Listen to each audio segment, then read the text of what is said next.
1500-2100 शेवटी सरकारने ठरवलं तर कालांतराने ते होणारच आहे, त्याच्यामध्ये काही दुमत असण्याचं कारण नाही। 1500ची स्कीम ही राज्याला कुठेतरी आर्थिक व्यवस्थेला खपाट्याला नेणारी आहे, मग तुम्ही 3000ची स्कीम कुठल्या कॅल्क्युलेशनने ठेवली होती? स्वागत आहे आदितीजी तुमचं। माझा सगळ्यात पहिला प्रश्न आहे, सगळ्या म्हणजे माझ्या सगळ्या भगिनींना पण पडलाय, राज्यातल्या सगळ्या महिलांना पण पडलाय, म्हणजे 1500 चे 2100 रुपये कधी होणार आहेत? नाही, मला असं वाटतं की रेपिटेटेडली हा प्रश्न फार वेळा मीडियाच्या माध्यमातून सुद्धा विचारला गेला आणि ज्याचा उल्लेख आता विचारण्याचे कारण आहे अर्थसंकल्प आता आहे। अर्थसंकल्पाचं अधिवेशनाचा खरं तर आता शेवटचे 2 दिवस आहेत आणि साधारणपणे अर्थसंकल्प सादर केल्यापासून राज्याचे मुख्यमंत्री फडणवीस साहेब असतील, उपमुख्यमंत्री अजितदादा असतील, शिंदे साहेब असतील, मंत्री म्हणून विभागाचे मी असेल, आम्ही सगळ्यांनीच या गोष्टीचा उल्लेख केला की आमच्या वचननाम्यामध्ये किंवा जाहीरनाम्यामध्ये आम्ही 2100चं निश्चितपणाने त्या ठिकाणी वचन हे दिलेलं आहे। आणि मुळात पहिली गोष्ट म्हणजे ही योजना यशस्वीरित्या राबवणं हे प्रथम तर प्राधान्य विभाग किंवा सरकार म्हणून आम्ही ठेवलं आणि त्या संदर्भातला एखादी योजना ज्या वेळेला आपण आणत असतो त्यावेळेला त्याच्या अवतीभोवतीच्या अनेक गोष्टींचा आपण विचार करून ती आणत असतो आणि कुठली योजना आणत असताना ती काही आपल्याला साधारणपणे 2-5 महिन्यासाठी नाही तर वर्षानुवर्ष ती योजना राबवायची या दृष्टिकोनातून ती आणली जात असते। त्यामुळे त्या संदर्भातला जो योग्य तो निर्णय आहे तो शासन निश्चितपणाने घेईल, सरकार घेईल। त्याच्या संदर्भातलं ज्या वेळेला नियोजन आणि प्रस्ताव हा सरकारकडून मागवण्यात येईल त्यावेळेला विभाग म्हणून आम्ही तो समोर ठेवू। सर्वप्रथम प्राधान्य आमचं हे आहे खरं तर की ती योजना यशस्वीरित्या राबवणं, ज्या 2.5 कोटी महिलांपर्यंत आम्ही पोहोचलोय त्या महिलांपर्यंत ही योजना अधिक सक्षमपणे म्हणजे फायनान्शियल लिटरसी त्यांच्यामध्ये आणणं, ह्या सगळ्या गोष्टी एकत्रितपणे आम्ही राबवतो आणि 2100 हा त्याच्यातला एक भाग आहे।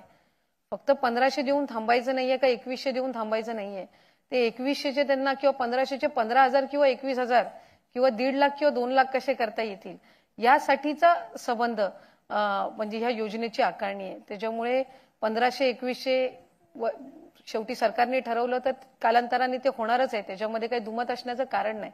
पण एखादी स्कीम ज्या वेळेला आणतो ती स्कीम आपण फार दूरदृष्टीने आणलेली असते, त्याच्यामुळे त्याच्यामध्ये फक्त तो लाभ त्यांच्या महिना टू महिना त्यांच्या खात्यामध्ये जाणं या व्यतिरिक्त त्यांना आर्थिकरित्या त्यांना सक्षम करणं म्हणजे फायनान्शियल लिटरसी त्यांच्यामध्ये आणणं हा त्या योजनेचा एक मूळ। आधी योजना आणली, सरसकट महिलांना पैसे दिले आणि नंतर मग निवडणुका झाल्यानंतर तुम्ही पुन्हा सत्तेत आल्यानंतर तुम्ही निकष लावले आणि निकष लावल्यानंतर तुम्ही सांगितलं ज्या महिला आधी निकषात बसत नव्हत्या त्यांना आम्ही आता पैसे देणार नाही, तुम्ही त्यांना वगळून टाकलं, ठीक आहे।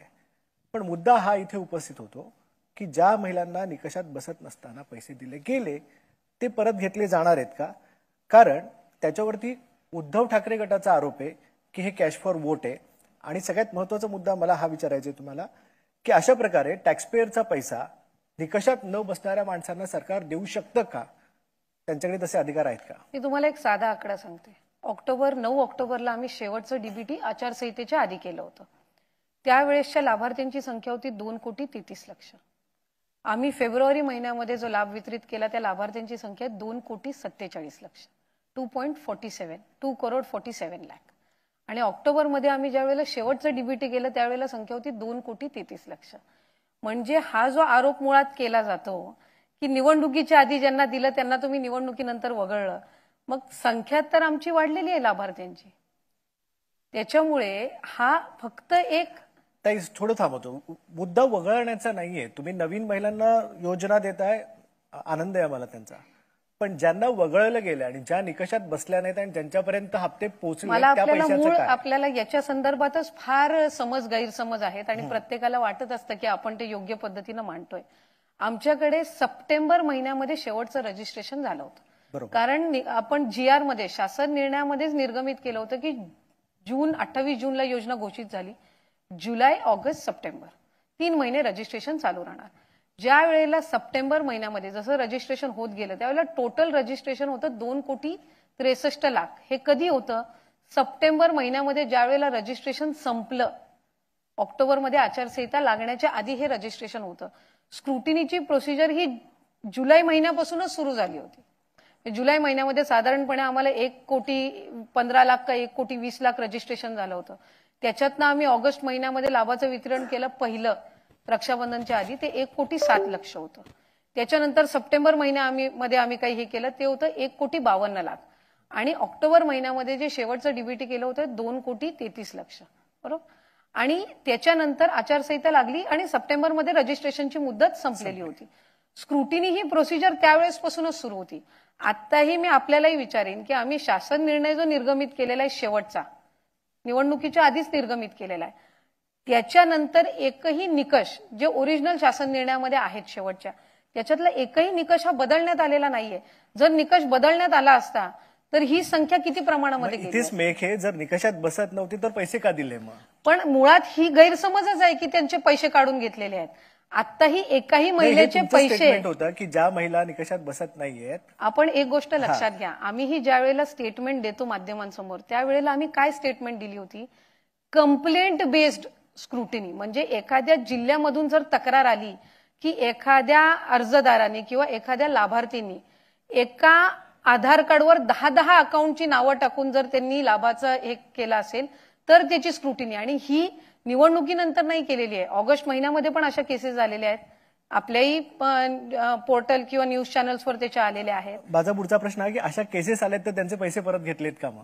पण त्यांना मुळातच डीबीटी करतानाच दिले गेलेले नव्हते. ह्या ज्या केसेस आहेत ह्या दर 2-3 महिन्यांनी न्यूज चॅनल्सवर दाखवण्यात येतात. सो मग तुमचा असा दावा आहे का की कुठल्याही महिलेला जी निकषात बसत नाही तिला पैसेच दिले गेले नाहीये? कुठलीही महिला जी निकषात बसत नाही तिला पैसेच दिले गेले नाही? आता या संदर्भामध्ये म्हणजे जसा मी म्हटलं की अनेक मिसकन्सेप्शन्स तयार करण्यात आले. ही स्कीम आहे साधारणपणे 5 किंवा 6 महिन्याची. तसं बघायला गेलं तर तुमच्या इतर ज्या योजना आहेत, संजय गांधी निराधार योजना असेल, नमो शेतकरी योजना असेल, इतर ज्या योजना असतील त्या तुलनेमध्ये आज मुख्यमंत्री माझी लाडकी बहीण ही स्कीम आहे साधारणपणे जुलै महिन्यामध्ये त्याचा हे आपण सुरुवात केलं, म्हणजे ते 6 महिने आणि आत्ताची 3 म्हणजे 1 वर्षाचा कालावधी पण अजून स्कीमला झालेला नाहीये. प्रत्येक स्कीम ज्या वेळेला आणली जात असते त्यावेळेला तिच्यामध्ये वेगवेगळ्या सुधारणा या होत असतात. कुठली बघा, म्हणजे संजय गांधी निराधार योजनाही म्हणा, वर्षातून एकदा त्याची स्क्रुटिनी होत असते. त्याचं कारण काय की जे लाभार्थी तुमचे असतात, म्हणजे आज समजा लाडकी बहीणचे लाभार्थी आहेत, याच्यासाठी आपण एज ग्रुप काय ठेवलेला आहे 21 ते 65, बरोबर आहे. तर दर महिन्याला काही लाभार्थी अशा आहेत ना ज्या 65च्या वयाच्या पुढे जात असतात, त्या ऑटोमॅटिकली योजनेच्या बाहेर पडणार. काही अशा आहेत की त्याच्यामध्ये निकष काय की ती महिला राज्यातली असली पाहिजे, राज्याची नागरिक असली पाहिजे. अशा अनेक महिला आहेत की त्या लग्न होऊन दुसऱ्या राज्यामध्ये जातात, तो बाय डिफॉल्ट त्या स्कीम मधनं बाहेर जाणार आहेत. हे शासनाने काढण्याचा विषय नाही आहे, ही प्रोसिजर बाय डिफॉल्ट होणार आहे. एखादी जर महिला सरकारी नोकरीमध्ये लागली तर ती ह्या योजनेमध्ये पात्र राहणार नाहीये, ही बाय डिफॉल्टच आहे. हे तुम्ही विधानसभेमध्ये सुद्धा सविस्तर उत्तर दिलं आणि मी ते सुद्धा ऐकलंय. पण मुळात मुद्दा तोच उपस्थित राहतो की खरंच मग निकषात न बसणाऱ्या बायकांना पैसे दिले गेले आहेत का? सरकारकडे नेमकी आकडेवारी काय आहे? मुळात हा विषय कधी आला?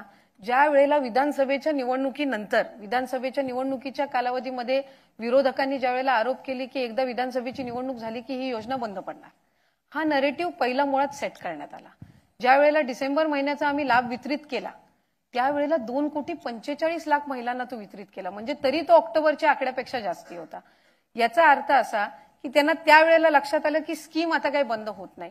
मग स्कीम बंद होत नाही म्हटल्यावर वेगवेगळ्या पद्धतीचे त्यांनी आरोप केला की हा कॅश फॉर वोट आहे, तुम्ही पैसे देऊन मतं विकत घेतली. पण कुणाचे पैसे परत घेतलेलेच नाहीयेत तर हा विषय येतो. नाही, त्यांचा पुढचा आरोप असा आहे की हा कॅश फॉर वोट आहे. त्यांच्या जाहीरनाम्यामध्ये तर त्यांनी सांगितलंय की आम्ही 3,000ची स्कीम आम्ही जाहीर केली असती जर आम्ही सत्तेत आल्यानंतर ना.